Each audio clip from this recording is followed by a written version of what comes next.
তত্ত্বাবধায়ক সরকার ব্যবস্থা বাতিল করা সংবিধানের পঞ্চদশ সংশোধনী কেন অবৈধ নয় জানতে চেয়ে রুল জারি করেছে হাইকোর্ট। ৮ সপ্তাহের মধ্যে রাষ্ট্রপক্ষকে এই রুলের জবাব দিতে বলা হয়েছে।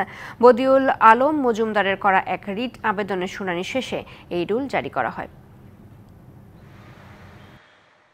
সংবিধানে পঞ্চদশ সংশোধনী পাশ হয় 2011 সালের 30 জুন এবং 3রা জুলাই রাষ্ট্রপতি এতে অনুমোদন দেন।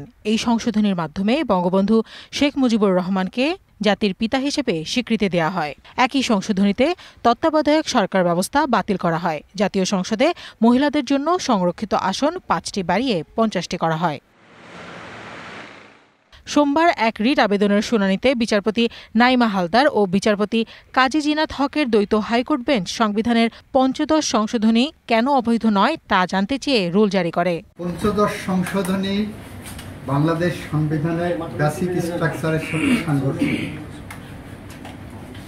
এই অভিযোগ এনে ওনারা একটা রিট করেছেন এবং বলেছেন যে এই সংশোধনী আল্ট্রাভাইরাস টু দি কনস্টিটিউশন।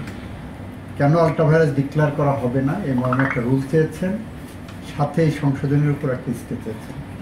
এই সংশোধনীর মাধ্যমে তত্ত্বাবধায়ক সরকার ব্যবস্থা বাতিল করে দলীয় সরকারের অধীনে নির্বাচনের বিধান করা হয়। ফলে গণতন্ত্র হত্যা ও একদলীয় শাসন কায়েম করা হয় বলে দাবি করেন রিট আবেদনকারী। সম্পূর্ণ জালিয়াতির মাধ্যমে সংবিধান লঙ্ঘন করে এই যে বিরাট বিভ্রান্তি সৃষ্টি করে স্বেচ্ছাচারীদের ভিত্তিতে পঞ্চদশ সংশোধনী পাশ করা হয়। আমাদের তত্ত্বাবধায়ক সরকারের অধীনে 4টা নির্বাচন হয়েছে।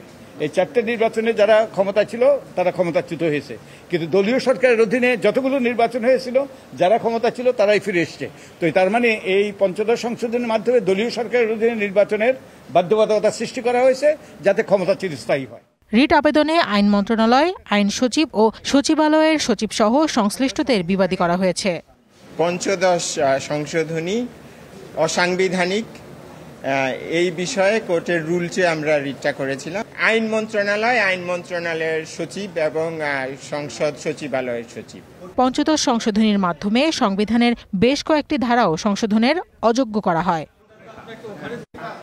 Kohinoor Farhanaz, DBC news desk.